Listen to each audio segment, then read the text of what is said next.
Friends, good evening. फिर से हमारी क्लास स्टार्ट करेंगे। ऑनलाइन क्लास हम लोग फिर से पढ़ेंगे ना। अब तक हम लोग ने जो ऑफलाइन क्लास करी थी उसमें हमने चैप्टर पढ़ा था इशू ऑफ शेयर्स। होप तुम्हें ये चैप्टर पूरा अच्छे से समझ में आया होगा।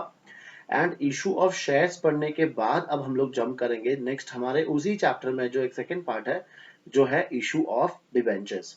ना इशू ऑफ शेयर्स और इशू ऑफ डिबेंचर्स में मैक्सिमम एंट्रीज जो है वो थोड़ी बहुत सेम है। जो हम लोग ने इशू ऑफ शेयर्स के टाइम पे पढ़ा था वही सेम थोड़ा बहुत फंडा हमें यूज करना है, इशू ऑफ डिबेंचर्स में भी यूज करना है। ठीक है, चलो सबसे फर्स्ट हम लोग स्टार्ट करेंगे कि what do you mean by debentures. ठीक है ना, देखो शेयर्स क्या था, कंपनी को अगर अपनी कैपिटल बढ़ानी है तो वो लोग क्या इशू करते हैं, शेयर्स इशू करते हैं ना। एवरी टाइम हम अपने शेयर्स इशू नहीं कर सकते, राइट, क्योंकि हमने हमारे मेमोरेंडम ऑफ एसोसिएशन में मैक्सिमम शेयर्स हम लोग ने वहां पे मेंशन कर दिया है। तो शेयर्स हम लोग लिमिट कितनी हो जाएगी, जितना हम लोग ने मैक्सिमम शेयर्स लिखा है अपने मेमोरेंडम ऑफ एसोसिएशन में ना। अब पैसे की जरूरत तो कंपनी को और भी पड़ती है, बिकॉज कंपनी क्या करती है, एक्सटेंशन करती है, अपना बिजनेस ग्रोथ करती है, और बिजनेस ग्रोथ करने के लिए हमें क्या जरूरत पड़ती है, पैसे की जरूरत पड़ती है। अब कंपनी के पास अगर शेयर्स का ऑप्शन नहीं है तो कंपनी के पास दूसरा ऑप्शन क्या हो जाता है, डिबेंचर्स। ना डिबेंचर्स क्या होते हैं, एक टाइप के लोन। करेक्ट, ये सिर्फ और सिर्फ कंपनी के पास ही ऑप्शन होता है कि कंपनी पब्लिक से लोन ले सकती है डायरेक्टली। सी बैंक से भी ले सकती है, नो डाउट, पब्लिक से भी हम लोग क्या कर सकते हैं, लोन ले सकते हैं। तो फिर पब्लिक क्यों ऐसे लोन किसी को देगी, जैसे फॉर एग्जांपल मैं कंपनी हूं और मैंने पब्लिक को बोला है कि तुम मुझे लोन करके ऐसे पैसा दे दो, तो पब्लिक के दिमाग में भी तो आएगा कि यार मैं ऐसी लोन दे दिया और कल को कंपनी बंद हो गई तो क्या। ठीक है, एक तो रिस्क ये होता है। तो अब लोन में जैसे कंपनी अगर लोन अगर लेती है तो ज्यादा से ज्यादा इंटरेस्ट का रेट क्या होता है, 10 to 12%। अगर मैं अपना पैसा बैंक में ही रखूं तो बैंक वाले मुझे मैक्सिमम मैक्सिमम कितना इंटरेस्ट देंगे, 6% से लेके 7%, उससे ज्यादा कोई बैंक नहीं देता है। और अगर मुझे इस कंपनी से 12% मिल रहा है तो मैं क्या सोचूंगा, नहीं यार, रिस्क तो लेना पड़ेगा। क्यों, बिकॉज इनकम हमें ज्यादा मिल रही है अपने बैंक से। तो लोग क्या करते हैं, बैंक कंपनीज वगैरह में इन्वेस्ट करते हैं, और ये फिक्स्ड है कि वहां से मुझे इतना इंटरेस्ट मिलेगा। अगर कंपनी ने बोला है कि 10%, तो कंपनी को 10% देना ही है, भले कंपनी लॉस में है या फिर प्रॉफिट में है। बस ये एक बेनिफिट होता है कि शेयर्स में अगर मैं इन्वेस्ट करता हूँ तो डिपेंड करता है प्रॉफिट पे कि मुझे डिविडेंड मिलेगा या नहीं मिलेगा। लेकिन डिबेंचर्स में ऐसा कुछ भी नहीं है, भले कंपनी लॉस में जा रही है, कंपनी को इंटरेस्ट तो क्या करना है, पे करना होता है। करेक्ट, तो डिबेंचर्स एक तरह का क्या है, लोन है, जिसपे company fixed rate of interest क्या करती है, पब्लिक को पे करती है ना। जो डिबेंचर्स परचेज करता है उसको हम क्या कहते हैं, डिबेंचर होल्डर। जैसे जो शेयर्स खरीदता था उसको हम क्या कहते थे, शेयर होल्डर। तो यहाँ पे जो डिबेंचर्स परचेस करेगा उसको हम क्या कहेंगे, डिबेंचर होल्डर। करेक्ट नाउ, अब देखो, जैसे हम लोग ने जो टॉपिक हम लोग ने शेयर्स में पढ़ा था वैसे ही कुछ टॉपिक हम लोग को डिबेंचर्स में भी पढ़ने हैं ना। डिबेंचर्स कंपनी कैसे इशू कर सकती है, तो थोड़ा थोड़ा मैं यहाँ पे तुम्हें शेयर्स का भी कंपेयर करते जाऊंगा। शेयर्स हम लोग इशू कर देते हैं पार या फिर प्रीमियम पे। शेयर्स को हम लोग कभी भी डिस्काउंट में इशू नहीं करते, करते हैं डिस्काउंट, लेकिन तुम्हारे सिलेबस में नहीं है। 12th के सिलेबस में अपने को क्या पढ़ना था, इशू ऑफ शेयर्स खाली हम या तो पार पे करेंगे या फिर प्रीमियम पे करेंगे। ठीक है, लेकिन डिवेंचर्स में हमें एक स्टेप और आगे पढ़ना है, या तो हम लोग इशू पार पे करेंगे, प्रीमियम पे करेंगे, या फिर तीसरा एक और यहाँ पे क्या चीज आ जाएगा, डिस्काउंट। यस, हम लोग डिबेंचर्स को डिस्काउंट पे इशू कर सकते हैं। करेक्ट, तो देखो पार का मतलब क्या होता है, नॉर्मली डिबेंचर्स की जो फेस वैल्यू होती है वो कितनी होती है, 100। अब 100 का डिबेंचर्स अगर मैंने 100 रुपीज में इशू किया है तो इसको हम लोग क्या बोलेंगे, debentures issued at par. Premium कब आएगा, जब हमने 100 रुपीज के डिबेंचर्स को हम लोग ने 110 रुपीज में इशू किया है, तो उसको हम लोग कहेंगे डिबेंचर्स इशूड एट प्रीमियम। ठीक है ना, बारी आती है डिस्काउंट की। तो 100 रुपीज का हमारा डिबेंचर्स है, इसको हम इशू कितने पे कर रहे हैं, 95 रुपीज में इशू कर रहे हैं। ठीक, देखो अब ये डिस्काउंट में कंपनी को क्यों इशू करना पड़ता है, जैसे फॉर एग्जांपल मैं और नया कंपनी मार्केट में आया हूँ और मैं पब्लिक से लोन मांग रहा हूँ, तो मुझे कोई लोन जल्दी देगा नहीं। क्यों? बिकॉज मैं मार्केट में नया हूँ। तो मैंने क्या किया, अपने डिबेंचर्स को डिस्काउंट में दे दिया। भाई 100 रुपए का डिबेंचर्स तुम्हें सिर्फ 95 रुपीज में मिलेगा। तो पब्लिक को यहाँ पे क्या फायदा हो गया? डबल फायदा हो गया। पहला, एक डिबेंचर सस्ते में मिल रहा है, करेक्ट, और सेकंड, इंटरेस्ट भी मिलेगा। तो इसीलिए कंपनी को अगर अपने डिबेंचर्स जल्दी मार्केट में बेचने, तो वो लोग क्या करते हैं?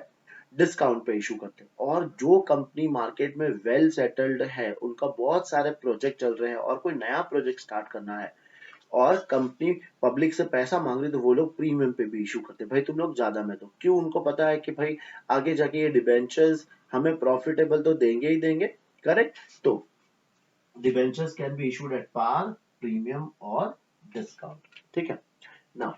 डिबेंचर का पैसा हम लोग कैसे कलेक्ट करते हैं?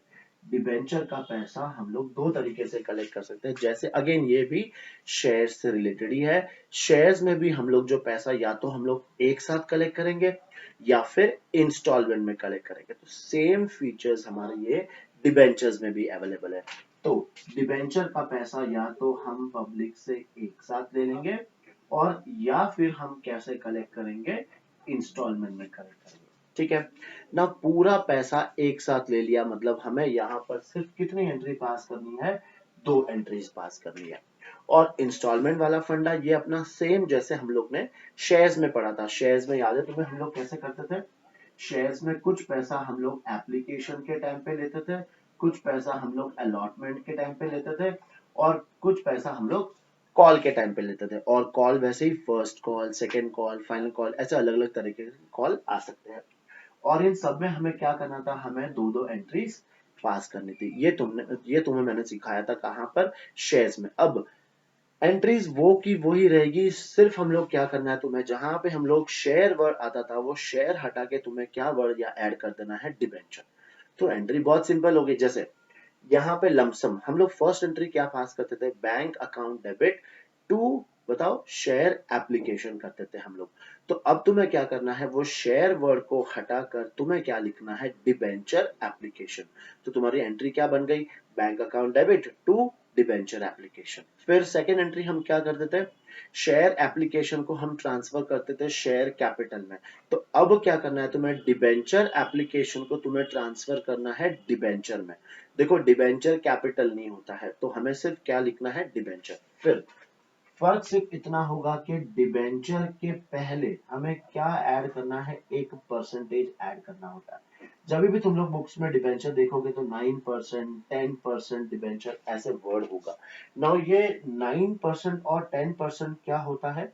ये होता है rate of interest. Rate of interest का मतलब कंपनी उस डिबेंचर पे हमें कितना परसेंट इंटरेस्ट पे करेगी, ये होता है वो रेट। तो अगर कहीं भी तुम्हें दिख जाए 12% डिबेंचर, इसका मतलब क्या है? कि वो कंपनी तुम्हें 12% इंटरेस्ट पे करेगी, ईयरली, हाफ ईयरली, वो सब हम लोग सब देखेंगे, सारी चीजें देखेंगे। फिलहाल के लिए समझो कि 9% और 10% क्या होता है? Rate of interest. ठीक है। चलो अब ये देख लिया हम लोग ने कि डिबेंचर हम लोग कैसे इशू कर सकते हैं। तो डिबेंचर हम लोग लमसम में इशू कर सकते हैं और इंस्टॉलमेंट में भी इशू कर सकते हैं। ठीक है। फिर चलो एक बार ये नोट डाउन करो, फिर हम लोग इसके आगे का भी पढ़ते हैं। चलो आगे बढ़ाते हैं क्लास को। अब हम लोग देखेंगे आगे एंट्रीज वगैरह हम लोग देखेंगे कैसे एंट्रीज पास की जाती है। उसके पहले एक छोटी सी चीज हम लोग देख लेते हैं कि इशू ऑफ डिबेंचर्स में वही वापस 3 केस आ सकते हैं।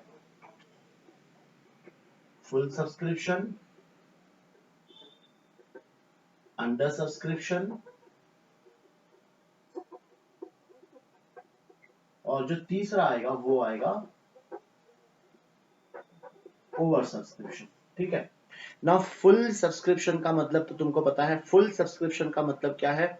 जितने भी शेयर्स कंपनी ने इशू किए हैं, सारे के सारे, सॉरी, जितने भी डिबेंचर्स कंपनी ने इशू किए हैं, वो सारे के सारे डिबेंचर्स क्या हो गए हैं? पब्लिक ने खरीद लिया है। उसको हम लोग क्या कहेंगे? Full subscription. सेकेंड ऑप्शन क्या है? Under subscription. अब इसमें इसका मतलब क्या है? जैसे कंपनी ने इशू करे हैं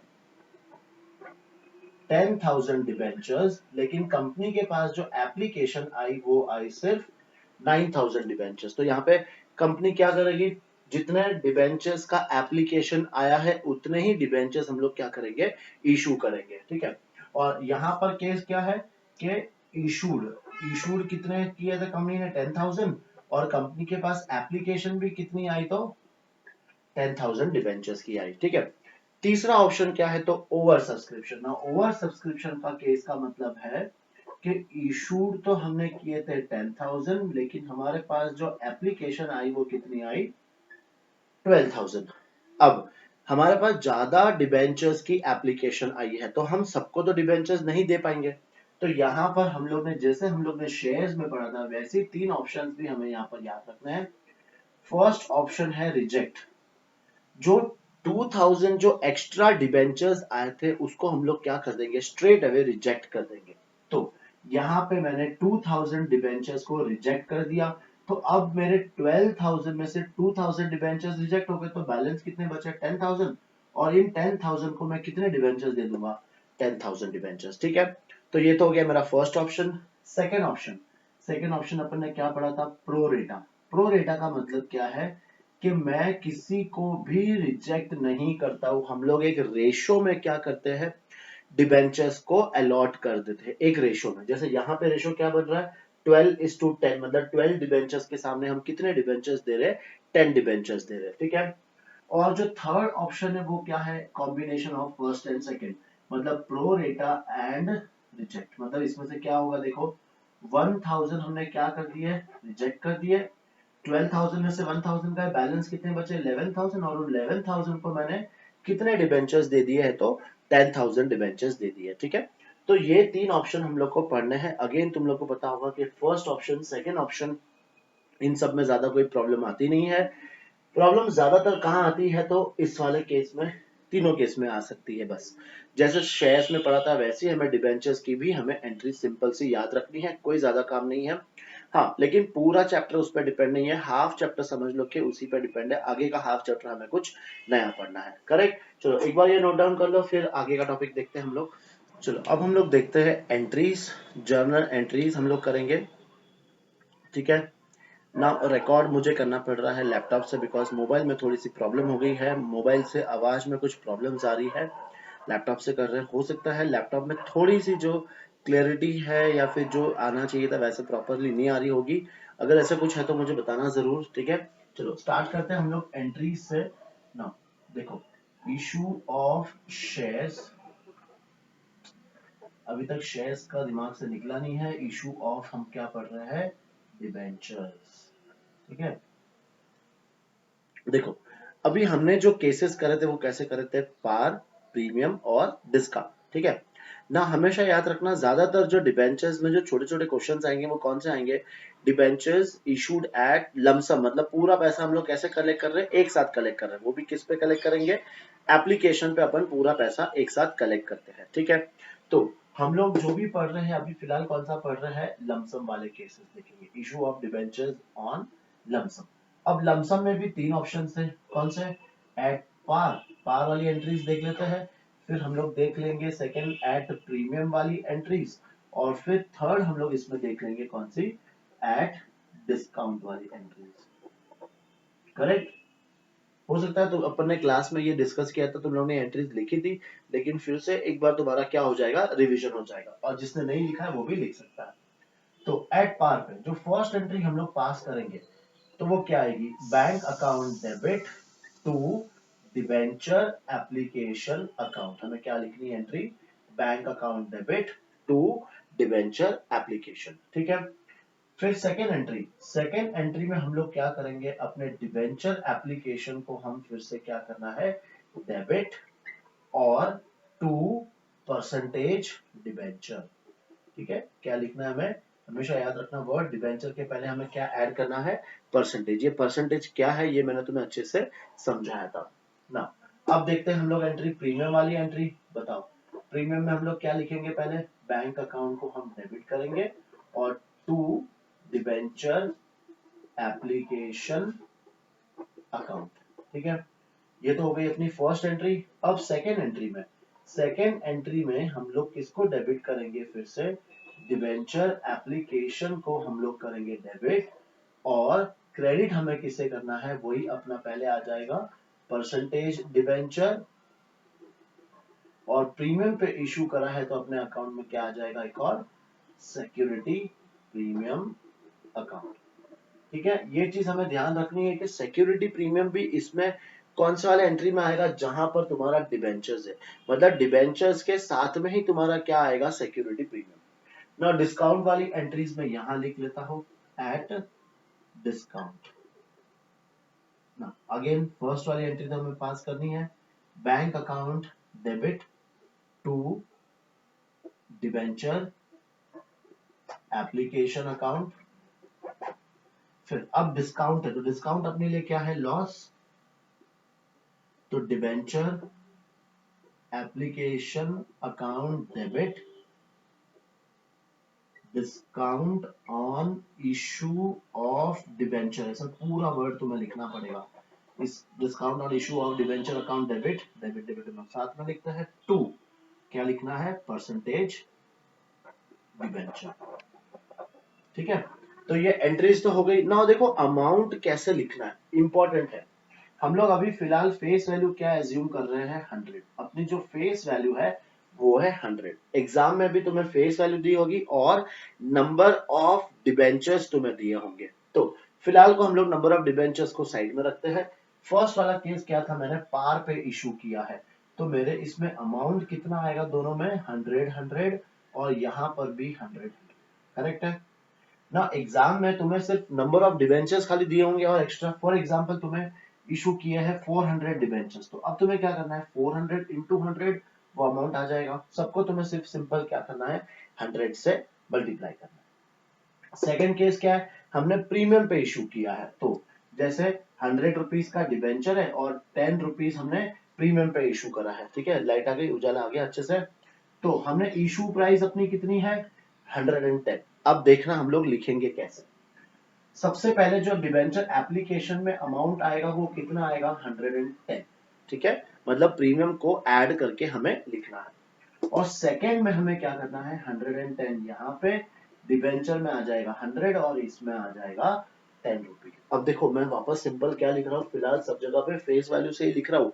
एग्जाम में तुम्हें सिर्फ क्या करना है, आगे 400 होगा तो सबको 400 से मल्टीप्लाई करना है, तुम्हें तुम्हारा अमाउंट मिल जाएगा। थर्ड क्या है, डिस्काउंट। तो केस ले लेते हैं, जैसे 100 रुपीज का डिबेंचर है और हमने 20 रुपीज डिस्काउंट पे इशू किया है, तो अमाउंट कितना आएगा अपने पास, 80। तो जो फर्स्ट वाली एंट्री आएगी उसमें अमाउंट हमें कितना लिखना है, दोनों साइड में 80।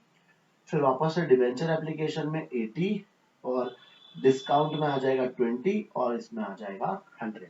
बट ऑब्वियस आगे हमें सबको किससे मल्टीप्लाई करना है, 400 से, मतलब नंबर ऑफ डिबेंचर्स है। ठीक है, चलो अब फटाफट ये कॉपी कर लो। अमाउंट अभी फिलहाल मत लिखना, अभी सिर्फ तुम लोग क्या कॉपी करना, सिर्फ एंट्रीज कॉपी करना। अपन इस पे क्वेश्चंस करेंगे जहां पे तुम्हारा अमाउंट भी आ जाएगा। ठीक है, एक बार नोट डाउन कर लीजिए कौन सा केस है, लमसम, मतलब पूरा पैसा हमने कहां पर कलेक्ट किया है, लमसम में कलेक्ट किया। ठीक है, लिखो।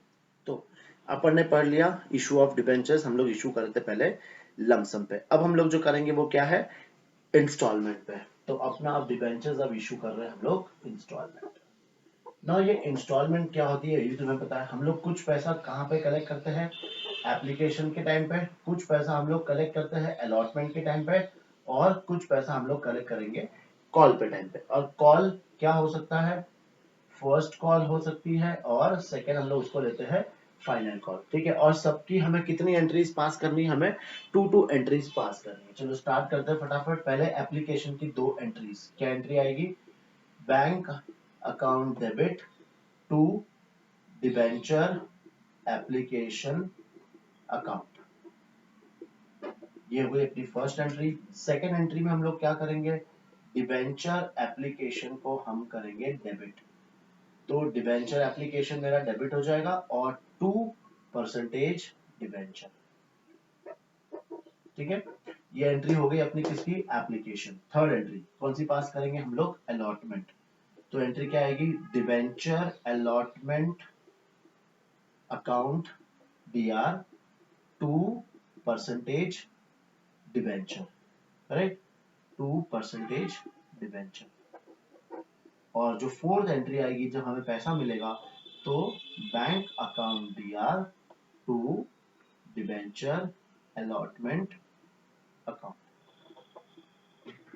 ना जो ये डिबेंचर की वीडियो फर्स्ट टाइम देख रहा है, हो सकता है उसके लिए ये सब चीजें बाउंस हो जाएगी, लेकिन अगर तुम्हें करना है तो पहले इशू ऑफ शेयर्स वो वाला चैप्टर पहले पढ़ो और फिर इस चैप्टर को करना, तो ये सब सारी चीजें तुम्हें बहुत इजी लगेगी। फिर फिफ्थ, अब कौन सी एंट्री करेंगे हम लोग? फर्स्ट कॉल की। तो क्या लिखना है तुम्हें? Debenture first call account DR to percentage debenture, और फिर नेक्स्ट एंट्री तुम्हें क्या पास करनी है? बैंक अकाउंट को हम करेंगे debit to debenture first call account. ठीक है ना। अब फाइनल कॉल की एंट्री, तो debenture final call account DR to percentage debenture, और फिर next entry bank account DR to debenture final call account. ठीक है, तो ऐसे हमें टोटल कितनी 8 एंट्रीज पास करनी है। ये एंट्री फटाफट से याद भी कर लो। मोस्ट प्रॉब्ली इस पे क्वेश्चन, इतने बड़ा क्वेश्चन डिबेंचर्स पे आना बहुत मुश्किल है। ज्यादातर जो क्वेश्चंस आएंगे वो कौन से आएंगे? लमसम वाले में आएंगे, और जो हम लोग इसके बाद जो पढ़ने वाले हैं उस पे क्वेश्चंस आ सकते हैं। ठीक है ना। अब देखो, ये तो हमने लिख दिया इंस्टॉलमेंट वाली एंट्रीज सारी ना। इसके साथ साथ देखो, ये जो एंट्रीज हमने लिखी है वो कौन सी लिखी है? At par, correct. अगर क्वेश्चन प्रीमियम का हुआ तो क्वेश्चन में हमें दिया होगा कि हम लोग प्रीमियम कहां पर कलेक्ट कर रहे हैं, मतलब एप्लीकेशन पे कलेक्ट कर रहे हैं या अलॉटमेंट पे कलेक्ट कर रहे हैं या फर्स्ट कॉल पे या फिर फाइनल कॉल के टाइम पे। तो इन सब में से कौन सी एंट्री चेंज होगी जिसमें क्वेश्चन में दिया होगा? फॉर एग्जांपल क्वेश्चन में दिया कि हम लोग अलॉटमेंट के टाइम पे प्रीमियम कलेक्ट कर रहे हैं, तो कौन सी एंट्री चेंज होगी? जहां पर डिबेंचर आ रहा है, अलॉटमेंट प्लस डिबेंचर, यहाँ पे खाली क्या आ जाएगा? To security premium. अगर फर्स्ट कॉल के टाइम पे हम लोग कलेक्ट कर रहे हैं तो कौन सी एंट्री चेंज होगी? ये वाली एंट्री, यहाँ पे क्या आ जाएगा? To security premium. अब फाइनल कॉल के टाइम पे करेंगे तो यहाँ पे आ जाएगा टू सिक्योरिटी प्रीमियम, और अगर एप्लीकेशन के टाइम पे कलेक्ट कर रहे हैं तो यहाँ पर आ जाएगा, सॉरी इस एंट्री में यहाँ पर आ जाएगा टू सिक्योरिटी प्रीमियम। ठीक है, फिर अगर हमने डिस्काउंट पे अगर इशू करा है तो सेम वही क्वेश्चन में हमें दिया होगा कि हम डिस्काउंट कहां पर कलेक्ट कर रहे हैं। नॉर्मली अगर क्वेश्चन में नहीं दिया होता है तो हम लोग क्या एज्यूम करते हैं? अलॉटमेंट। ठीक है, तो अब तुम्हें वापस से कौन सी एंट्री चेंज करनी है? जहां पर डिस्काउंट कलेक्ट कर रहे हैं, मतलब डिस्काउंट दे रहे हैं हम लोग, जैसे एप्लीकेशन पे दिया तो कौन सी एंट्री चेंज होगी? ये वाली एंट्री में क्या आ जाएगा? Discount on issue of debenture. अगर अलॉटमेंट के टाइम पे किया है तो कौन सी एंट्री? ये वाली। सिंपल याद रखना, जहां पे डिबेंचर्स है वही वहीं पे सिक्योरिटी प्रीमियम भी आता है और वहीं पे discount on issue of debentures भी आता है। सिंपल, समझ में आया? चलो नोट डाउन कर लो ये, और फिर अब इसके ऊपर हम लोग छोटे छोटे क्वेश्चंस करते हैं। चलो लिखो, पहले करते हैं स्टार्ट हम लोग क्वेश्चंस पे। देखो पेज नंबर आ जाओ पहले 186, पेज नंबर 186 जहां पे तुम्हारा इलस्ट्रेशन 9 है। पहले हम लोग वो रीड कर लेते हैं। देखो, Arvind limited issued 5008% debenture of 100 each to public. यहाँ पर हमें नंबर ऑफ डिबेंचर्स दिए हुए हैं और एक डिबेंचर है 100 रुपीज का, वो हमें क्वेश्चन में दे रखा है। Application were received for all these debentures, all the amount of debentures was payable on application, मतलब पूरा पैसा हमें एप्लीकेशन के साथ में कलेक्ट करना है। तो कौन सा केस हो गया? Lump sum. Give journal entries in the books of the company if debentures are issued at par, at premium or at 5% discount। तो अब देखो, तुमने जो वो एंट्रीज लिखी थी वो सारी, जहां पे हम लोग ने लमसम वाली जो एंट्रीज लिखी थी, अब अगर चाहो तो ये क्वेश्चन को वहां पे नंबरिंग देके वहां पे सीधा अमाउंट लिख दो। कैसे करना है? सिंपल है। नंबर ऑफ डिबेंचर्स कितने दिया है? 5000। फर्स्ट केस में कितना है? पार है मतलब 100, तो अमाउंट कितना आ जाएगा? 5000 इंटू 100 मतलब 5 लाख। तो चारों एंट्रीज, दोनों एंट्रीज में अमाउंट कितना आ जाएगा? 5 लाख। सेकेंड केस क्या है? प्रीमियम। तो 5 लाख है, 5 लाख में पहले 10% हम लोग क्या करेंगे? इसमें प्लस करेंगे। तो देखो एंट्रीज हम लोग देख सकते हो, 5 लाख 50, 5 लाख 50, फिर वापस से 5 लाख 50 और अगले एंट्री में 5 लाख और 50,000। ऐसे एंट्रीज को हम लोग क्या करेंगे? डिवाइड करेंगे। थर्ड केस में क्या है? At 5% discount. तो पहले 5 लाख में से 5% क्या करेंगे? माइनस करेंगे। 5% कितना आएगा? 25,000। तो 5 लाख में से 25,000 माइनस करा तो कितना आ गया? 4,75,000। तो फर्स्ट एंट्री का जो अमाउंट आएगा वो कितना आएगा? 4,75,000। सेकंड में एंट्री में क्या आएगा 475, फिर सेकंड में 25,000 और थर्ड में 5 लाख। इस तरह से हम लोग एंट्री को डिवाइड करेंगे, ठीक है। तो एक तो तुम लोग केस देख रहे हो, क्वेश्चन देख रहे हो, ये इलस्ट्रेशन 9 ये हो जाएगा तुम्हारा लमसम वाला क्वेश्चन। फिर नेक्स्ट देख लो इलस्ट्रेशन 10। ना इलस्ट्रेशन 10 क्या है, Gagan limited issued 5,008% debenture of 100 each at 20% premium. तो ये क्वेश्चन है सिर्फ प्रीमियम वाला। Amount was payable as follows: 25% on application, 50% including premium on allotment and balance on first and final call। तो इसका मतलब ये कौन सा केस है, इंस्टॉलमेंट वाला। जब भी तुम लोग इंस्टॉलमेंट वाला क्वेश्चन करो तो अपनी हैबिट क्या है, एक छोटी सी समरी बनाना। तो समरी क्या बनाएंगे इसमें, देखो इशू हमने कितना डिबेंचर इशू कर रहे हैं हम लोग, 5,000 डिबेंचर इशू कर रहे हैं ऑफ ₹100 ईच है, और प्रीमियम कितना है एट 20% प्रीमियम, ये लिख दिया। एप्लीकेशन पे हम कितना कलेक्ट कर रहे हैं, तो 25% दिया। 100 का 25% कितना आ जाएगा, 100 का नहीं लेना है हमें, 20% बोला है। तो टोटल अमाउंट कितना है हमारा 120 इंटू इसका हमें करना है 25%। तो इसका 25% मतलब 1/4 कितना आ जाएगा 30। तो एप्लीकेशन पे हम कितना कलेक्ट कर रहे हैं 30 रुपीज। फिर अलॉटमेंट पे कितना बोला है 50%, तो 120 का 50% कितना आ जाएगा 60। तो हम लोग 60 यहाँ पे ले रहे हैं, लेकिन 60 को हम डायरेक्टली नहीं लिखेंगे इंक्लूडिंग 20% प्रीमियम। तो इसको हम लोग कैसे लिखेंगे 40 प्लस 20। और बाकी का हम लोग कहाँ कलेक्ट कर रहे हैं, फर्स्ट एंड फाइनल कॉल पे। तो देखो ये कैसे करना है, हमें 100 करना है और ये 20, तो यहाँ पर बैलेंस कितना बच गया 30। इस तरीके से हम लोग को सबसे पहले ये बाइफोकेट करके हमें अमाउंट निकाल लेना है। फिर अब देखो अब क्या करना है आगे, application were received for 6,500 shares. तो एप्लीकेशन अपने पास आई है 6,500 डिबेंचर्स की, करेक्ट। 6,500 डिबेंचर, उसमें से हमने क्या किया है 500 एप्लीकेशन को सीधा सीधा कैंसिल कर दिया है और बाकी को हम लोग ने प्रो रेटा बेसिस पे दे दिया है। तो 500 को हमने कर दिया है रिजेक्ट, और बैलेंस कितना बचेगा 65 में से 5 गया तो बैलेंस कितना बचेगा 6,000। और इन 6,000 को हम लोग कितने डिबेंचर्स दे देंगे 5,000 डिबेंचर्स हम लोग दे देंगे, करेक्ट। और अब हमें पास करनी है हमारी जर्नल एंट्रीज। बताओ फर्स्ट एंट्री अपनी होगी bank account debit to debenture application. देखो अमाउंट के साथ लिखेंगे पूरा, कितने डिबेंचर्स की एप्लीकेशन आई थी अपने पास 6,500 इनटू कितना लेना है हमें 30, 1,95,000।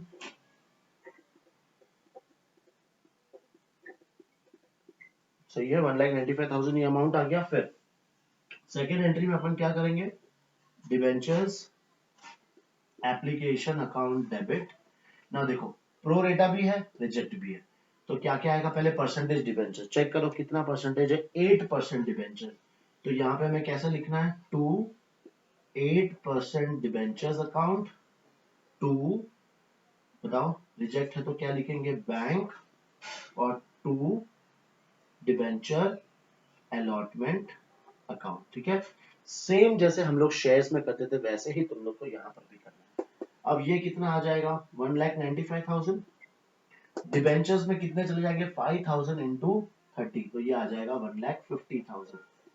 रिजेक्ट कितना किया है 500, तो 500 इंटू 13 कितना आ जाएगा 15,000, और 165, तो बैलेंस कितना बचेगा 30,000, जो हम लोग कहाँ यूटिलाइज करेंगे डिबेंचर अलॉटमेंट में यूज करेंगे, ठीक है। ये हो गई 2 एंट्रीज। फिर थर्ड एंट्री दिखाई दे रहा है, यस। नाउ थर्ड एंट्री कौन सी आएगी, अलॉटमेंट वाली एंट्री। तो हम लोग क्या लिखेंगे debenture allotment account DR to 8% debentures account, और सिक्योरिटी प्रीमियम है तो यहाँ पे टू सिक्योरिटी प्रीमियम, ठीक है। अमाउंट ना अब डिबेंचर्स कितने लेने अपने को 5,000 इंटू 60, तो ये आ जाएगा 3 लाख, इसमें हम लोग लिख देंगे 3 लाख। फिर 5,000 इंटू 40, तो ये आ जाएगा 2 लाख, और ये आ जाएगा 1 लाख, ये लिख दिया हम लोग ने। फिर फोर्थ एंट्री क्या आएगी, bank account debit to debenture allotment account. अब ये एंट्री पे हमेशा अपने को क्या ध्यान रखना है कि हम लोग ये जो डिबेंचर अमाउंट है अलॉटमेंट का 3 लाख में से हम लोग को कितना माइनस करना है 30,000, बिकॉज ये पैसा हम लोग ने ऑलरेडी एडजस्ट कर दिया है। तो बैलेंस कितना लेना है अपने को, सिर्फ अभी 2,70,000, ठीक है। और लास्ट एंट्री कौन सी आ जाएगी, debenture first and final call account debit to, कौन सा परसेंट आएगा, 8% डिबेंचर्स अकाउंट, ठीक है। अमाउंट कैसे, 5,000 इंटू 30, तो ये आ जाएगा वापस से अपना 1,50,000, ये लिख दिया अपन ने। और फिर लास्ट एंट्री, पैसा मिलेगा तो क्या एंट्री पास करनी है, बैंक अकाउंट को हम डेबिट करेंगे और debenture first and final call account, ठीक है। ये आ जाएगा अमाउंट 1,50,000 और यहाँ पर भी 1,50,000, ठीक है। आया समझ में तुम्हें अच्छे से, चलो फटाफट से इसको क्या कर लो तुम लोग, कॉपी कर लो।